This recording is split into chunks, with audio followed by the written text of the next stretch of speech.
Good evening বন্ধুরা, তোমাদের কি চা খাওয়া হয়ে গেল? আমি কিন্তু এখন চা খাবো, আর খাবো লাল চা। তার জন্য কিন্তু এখানে চলে এসছে, এটাকে তো তোমরা সবাই চেনো, এই গাছটা হচ্ছে আদা গাছ। তো আদার পাতা নিয়ে নিলাম, আর এখানে এই পাতাটা নিয়ে নিলাম।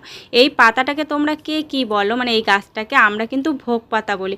এটা পায়েসে, শ্যামাইয়ে, সুজিতে, সব দুধের যে কোনো জিনিস বানালেই খেয়ে, মানে ওটা দিলেই গন্ধটা কিন্তু বেস্ট আসে, আর সেন্ট শুনেই খেতে ইচ্ছে করে।